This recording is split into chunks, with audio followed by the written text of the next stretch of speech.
ये थे बैंक से चोरी किए गए सामान की कीमत करीब 14 मिलियन पाउंड्स। इस चोरी को अंजाम देने वाले मास्टरमाइंड सीनियर सिटीजन्स थे।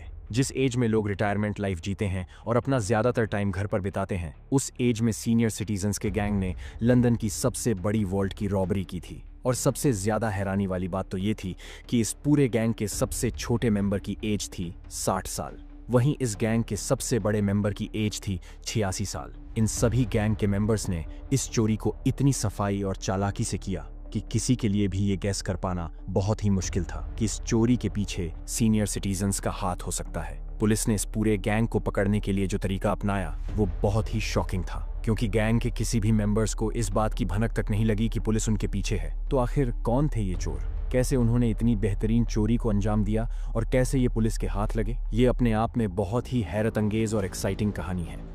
इस कहानी की शुरुआत होती है 2 अप्रैल 2015। ये वो दिन था जिस दिन लंदन में ईस्टर हॉलिडे शुरू होने की वजह से सभी बैंक्स 5 दिनों के लिए बंद कर दिए जाते हैं और 5 दिन पूरे होते हैं। 2015 की सुबह जब ये डिपॉजिट वॉल्ट खोला जाता है, तब वहां का सीन देखकर वॉल्ट मैनेजर से लेकर वहां के एम्प्लॉइज के पैरों तले जमीन सरक जाती है। ये चोरी हुई थी लंदन के हटॉन गार्डन एरिया में, जिसे सदियों से लंदन के डायमंड डिस्ट्रिक्ट के नाम से जाना जाता है। और यही वो वजह थी कि इस एरिया में हर जगह ज्वेलरी शॉप्स थी, जहां पूरे लंदन की सबसे बेहतरीन ज्वेलरीज मिलती थी, क्योंकि सभी शॉप्स के ओनर्स के पास बहुत ही महंगी और वैल्यूएबल ज्वेलरीज होती थी। इसीलिए वो अपना सारा कीमती सामान हटॉन गार्डन सेफ डिपॉजिट कंपनी के वॉल्ट में रखते थे। ये सेफ्टी डिपॉजिट कंपनी भी हटॉन गार्डन एरिया में ही आती थी, ताकि वहां के लोग अपना सारा कीमती सामान इन वॉल्ट में सेफली रख पाए। और वहां के बिजनेसमैन से लेकर वहां के रहने वाले भी इन्हीं सेफ्टी डिपॉजिट बॉक्सेस का यूज करते थे अपने कैश, ज्वेलरीज और इंपॉर्टेंट डॉक्यूमेंट रखने के लिए। हटॉन गार्डन कंपनी ने अपने वॉल्ट 1914 में ही बना लिए थे,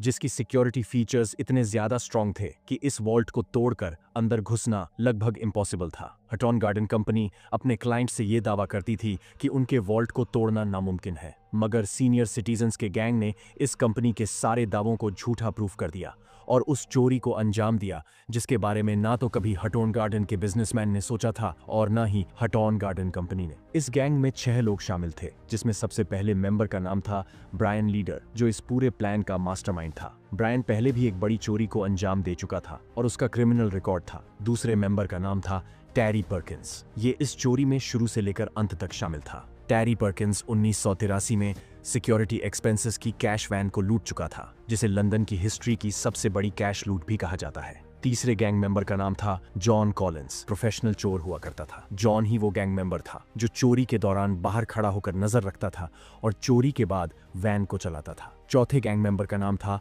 डैनियल जोन्स।